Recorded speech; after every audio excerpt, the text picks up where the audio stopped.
Hey everyone, this is J.R.R from the Productions², and today we're here to start our Middle-earth Shadow of Mordor Let's Play / walkthrough, whatever you want to call it. So, this was meant to be a blind play, and it is going to be to an extent, except that the beginning of the game I played already, up to maybe past the introduction, up to 2 hours after that, but most of it was just, going around and doing stuff, not following the story or anything. So in fact, I haven't done any of the story missions, period. But I have taken out 4 or 5 captains, some of them multiple times during that time.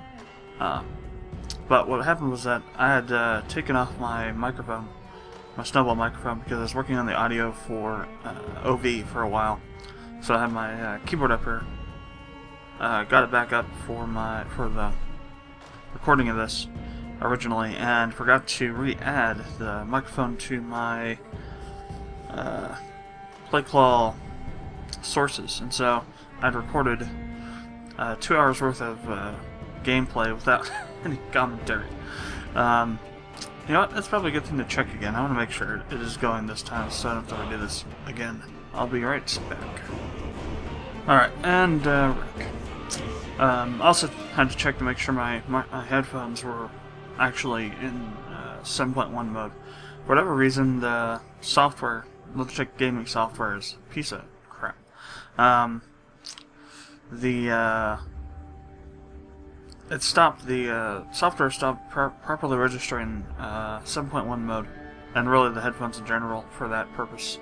So I can't test to see if it's going on, and before it wasn't even allowing the headphones to go into 7.1, so I had to figure out how to get around that, which I did. I'll probably just have to reinstall it. So, here are my first impressions of the game before we start. For a game that's just come out, barring the normal crossfire SLI issues, if you have either of those, you're going to see lots of little problems. Maybe some frame rate issues within the game, but for example in menus, anytime there's a slider, or any kind of thing that has like a endpoint error or something, the arrow's going to be spinning around like crazy.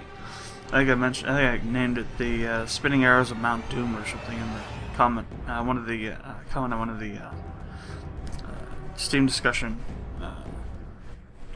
posts that somebody had made. Other than that, though, the game's runs extremely well.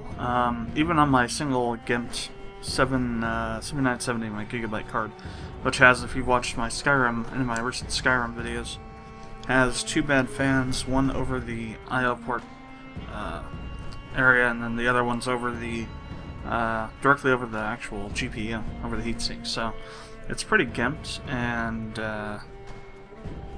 it gets a little bit hotter than my other card, but it still runs well with just that card only. Once AMD comes out and NVIDIA come out with their corresponding patches for the game to make it run properly with SLI or Crossfire, it'll probably be a lot better even. But it's very well optimized as it is, at least for my system. One thing you need to know is that unless you're planning on playing at that's kind of weird. This little box here, I think it's from alt-tabbing out. Oh no, I guess that's for this thing. If you're planning on going with a 4K resolution, you'll have to download a extra group of files for texture, the texture packs essentially for that resolution for 4K. If you don't have the 4K texture pack, then going to Ultra on the settings is not going to, graphic settings is not going to have any effect. The highest you can go is high. Ultra was designed to work for 4K, so if you're not at a 4K resolution and you don't have the 4K resolution texture pack installed, which doesn't improve the look of the game, improve the look of the game at resolutions lower than 4K, at least from what I've read and heard, it's pretty much useless. So you can put your settings up to there if you want to, but you don't have to. These are what my settings are for the advanced video settings. I've got high on mesh and lighting. I've got motion blur turned off, medium shadow quality, high for texture, filtering, quality, and ambient occlusion, and then medium on vegetation range.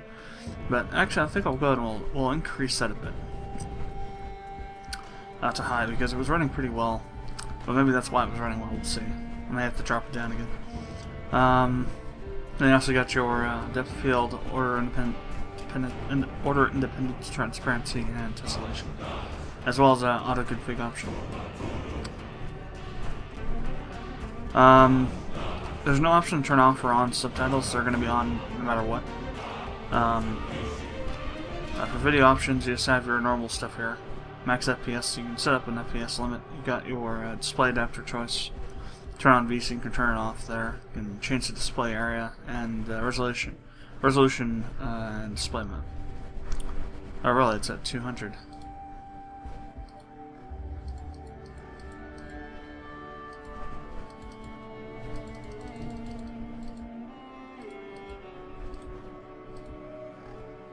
Wow, what the hell? That is so. There's no 1920 by 1080. It's 1920 by. Huh. That's interesting.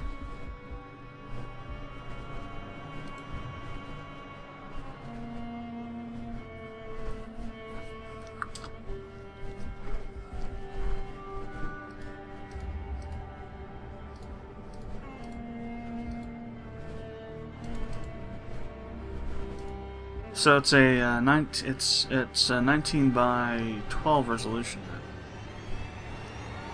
I think that's what it is. Or is it 6 by 19? No, it's the higher resolution. It's interesting. Or aspect ratio rather. And you apparently can't change that. I did not realize that. Of course, I didn't actually go into the display mode anyway. So video settings, video options before anyway. So. That makes sense. No.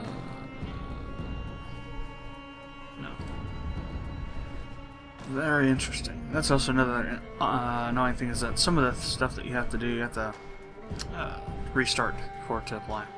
Anyway, so let's see, game settings, combat prompts, sensitivity. Invert aim, that only applies to Y, does not apply to X as well. In case you were looking for something like that. If you're looking for it to apply to X as well, it doesn't. Let's try vibration. I think that's for people that are using controllers. The keyboard and mouse controls are pretty awesome. It actually feels like a up-to-date, like if they remade Assassin's Creed but made it these for, you know, and like in one of today's engines. That's what it feels like more. The control scheme. Although there are some differences. And there's one annoying thing that I'll get to. Actually, a couple annoying things I'll get to in a bit. Well, actually, let's go with them now. So, in order to apply the changes, in order to turn off vibration, I have to restart the game. Screw it then. Ridiculous. For one thing, well, I'll get to them when we get to them because spoilers. So let's go ahead and start the game, and we'll start with like an introductory intro video, and then also an introductory kind of play section where you are introduced to some of the basic attacks and stuff, basic controls. That actually is an interesting way that they do it too. They actually mold it into the story itself. But let's go ahead and start. Oh, alright, there's two modes to this game. There's the story mode, and there's also the Trials of War, where you fight captains and war chiefs. This will never end. You could play this forever. You get, instead of experience, you get points for a score that you then compare into leaderboards. But if you find any runes, you get to keep them for the story mode, and you also bring your current runes and abilities from story mode over. So the more you play the story mode, the stronger you'll get, and the more you'll be able to go through here and just totally wreak havoc, and the more runes you'll get, and then you can bring those runes back into the story mode. So it's kind of an interesting way to kind of power up Talion without having to actually go through the story mode, although you don't have to do that. You can just do it right in the game itself, too.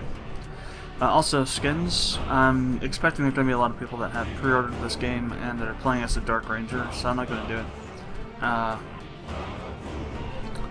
Because they'll probably be used to death, so I'll just go ahead and go with regular Italian.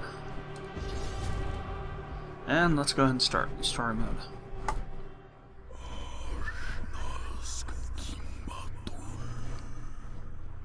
In the land of Mordor, where the shadows lie.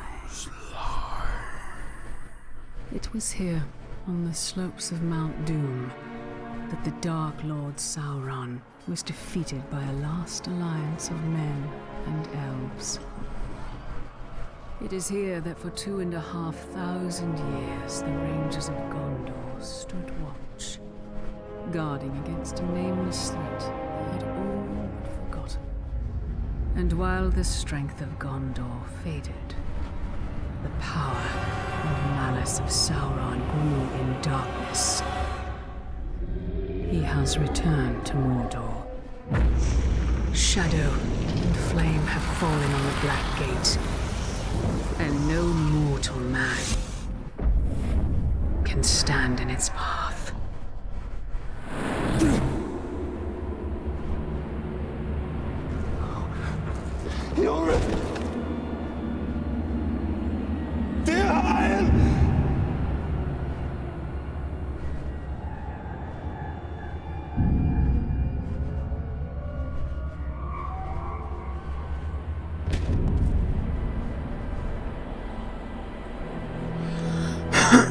Excuse me. Yes, Deerheil or Deerheil.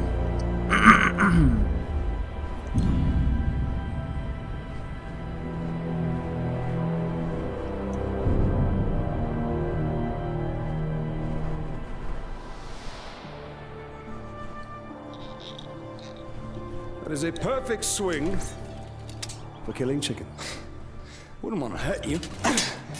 It'll take a lot more than that. Deerheil, the mighty chicken killer. Come on. Come on. Show your father what you have, huh? Yes, the mighty chicken killer of wherever they're at. Feared throughout the land by You'll have to hit harder if you Sauron want to best and your father. Orcs alike. So that's a blocking mechanism with the right click. You just right click once while they're attacking you. Harry, son, don't forget to block. Perhaps you should not forget to hit. Stay alert, dear. Your enemy will not always be as he appears.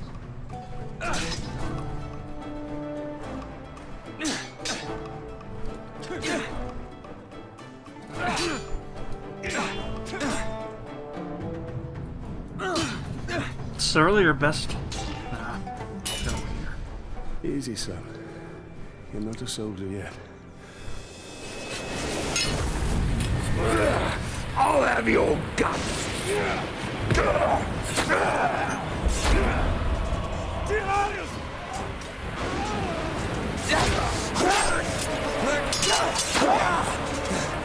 I'm all right.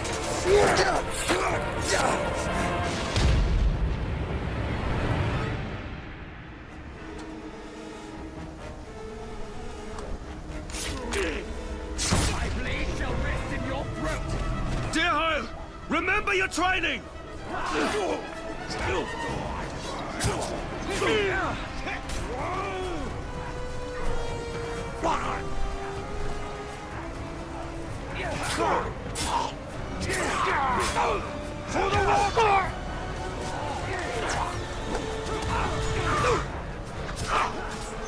Father, they charge faster than I can strike.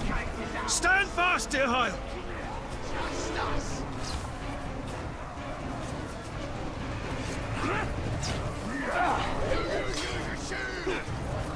Hit his leg! This is where one of the annoying parts is that the camera for when you move around while you're holding a captive. See what I mean? Like that? It's really annoying. Remember, son, lunge deep and cut deeper! Disarm him!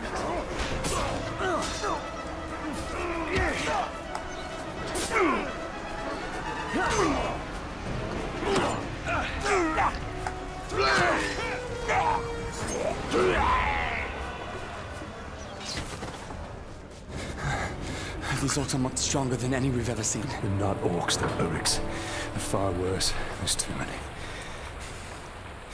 Go find your mother. Go find your mother. Keep her safe. I'll be right behind you. Go.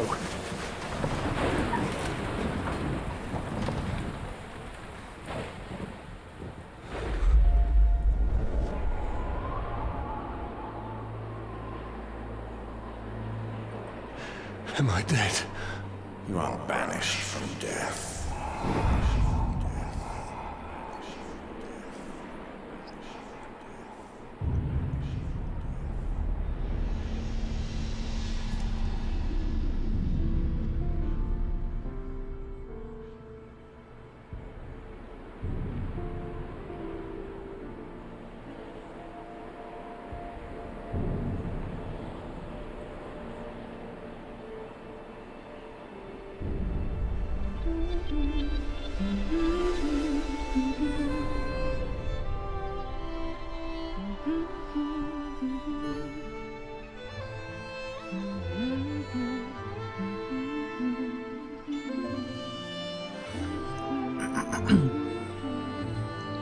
So this is the stealth portion of the training, if you will. Winds and waters may you cross, see mountains white and blue, but on your road, let's not forget the love I have for you.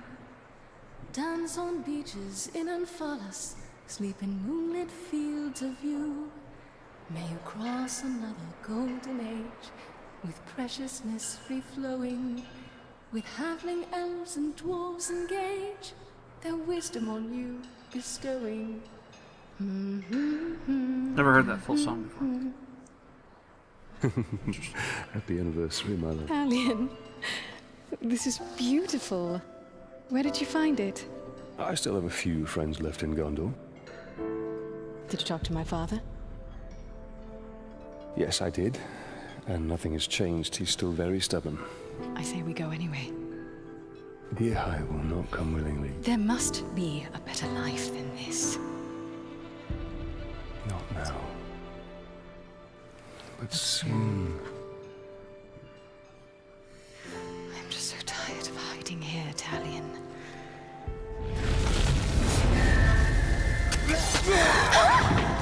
Shh. We must hide now, or we are both dead. Come on.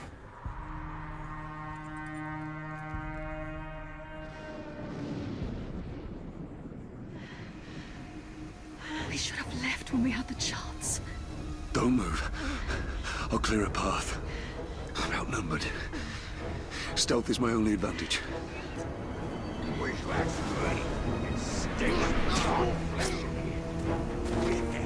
And that is exactly how easy it is to kill in stealth in this game. At first I thought that wasn't going to be it, but it is. Unless you get lots of enemies around you, in which case it's harder, because then you get lots more times that people can see you. Otherwise, it is exactly that easy. Except for... Put the sword down, Ranger.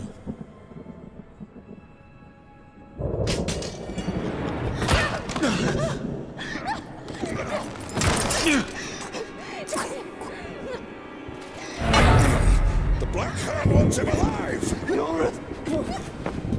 Take her!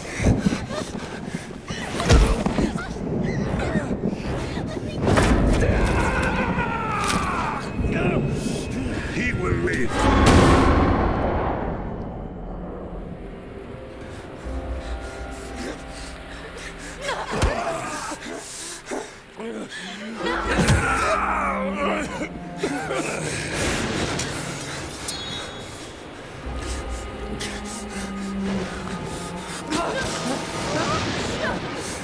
Father! I'm right here, son. I'm right here. Shirkush Adhazushu. Kantya Pakuriza. Nakiza. Yorith. We'll be together, my love. Soon. Forever. Guralmo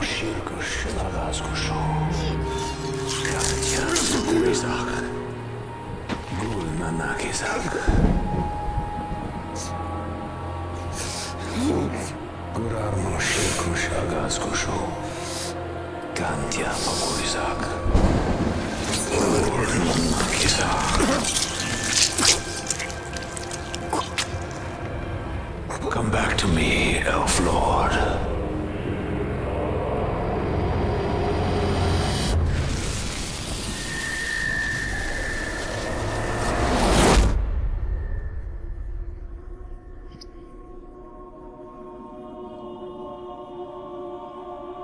What is this place? See for yourself.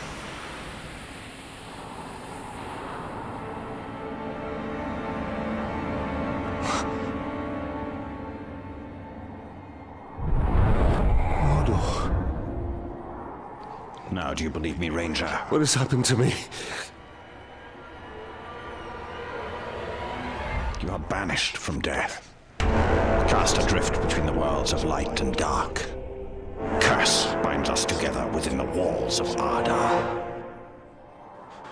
If what you say is true, then how do we break this curse? We find the one who cast it on us. The Black Hand of Sauron.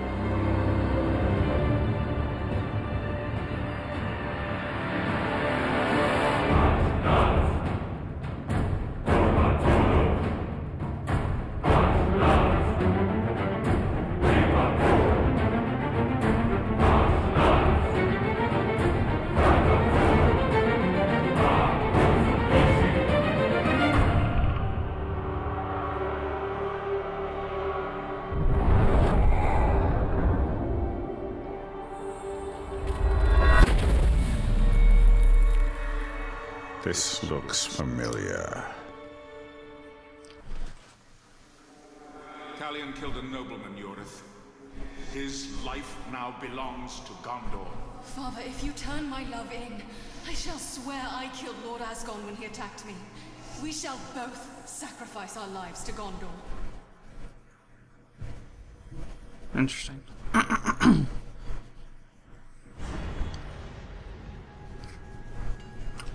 So, what you can do with these are, well, we'll find out in a second here. So, Forge Towers. These unlock the memories for the Wraith. And the Wraith is one of the 3 elves that Sauron bound with rings, I believe. Just from, not from actually having gone through the story, but just from my own recollections of the what lore was set up in the beginning of Fellowship of the Ring.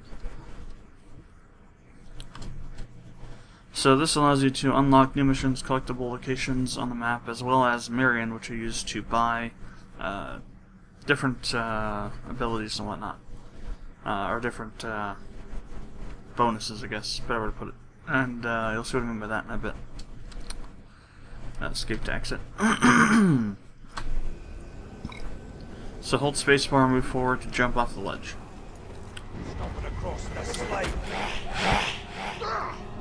So, we missed one of you at Narcos, eh?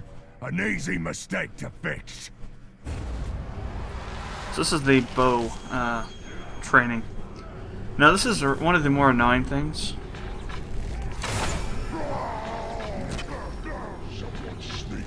You will suffer for what you've done!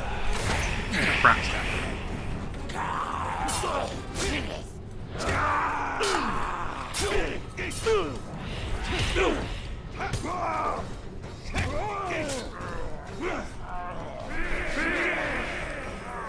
So he allows you to refill your elf shot.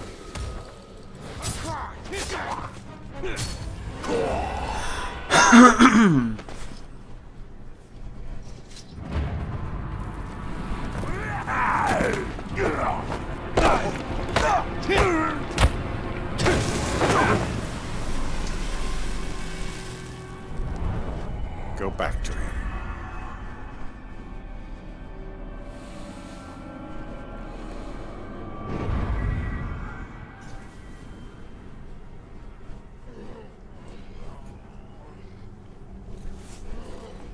So this is how you interrogate for information.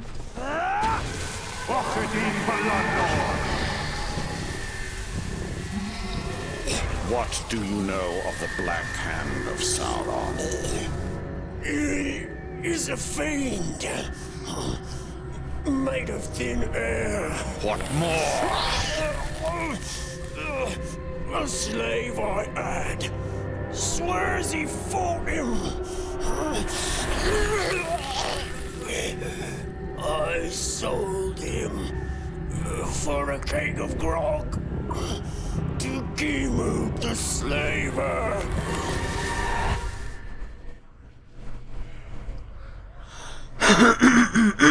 Excuse me. So as you get, as you break the minds of more orcs, you'll be able to learn information about different captains.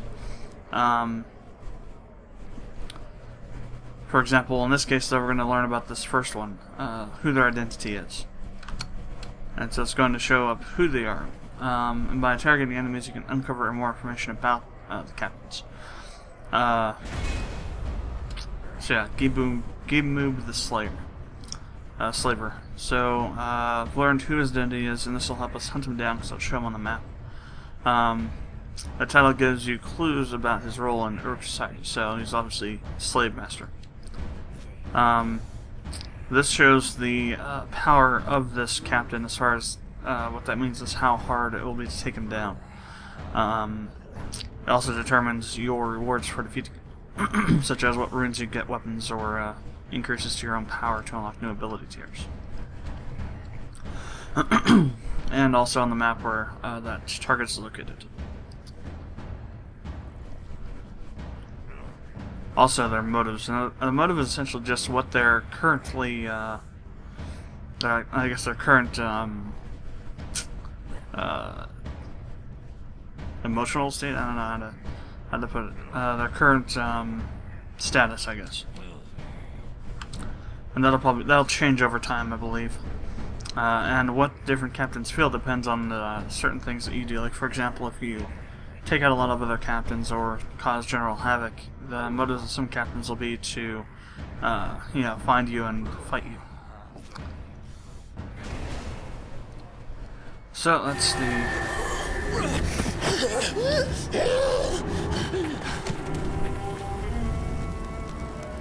That is where we have to go. If one can trust an orc. Trust has nothing to do with it. His thoughts cannot lie.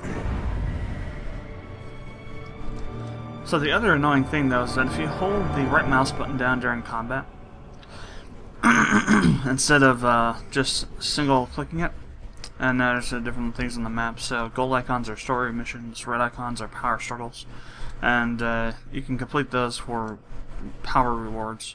And the white icons are side missions and collectibles to be able to get Mirian. So we have two main missions available, Spirit of Mordor and Slaver. The second one is about learning more about Uruk society to take it down with the army from within. First one's about going to kill the slave. So there is a kind of a side mission you can complete here. The world has changed. Nothing makes sense. Nothing has changed. This is how it will be. The future and the past are linked in darkness. I don't understand why I'm here. And I can't remember. Let's go find the slaver. His mind may provide answers.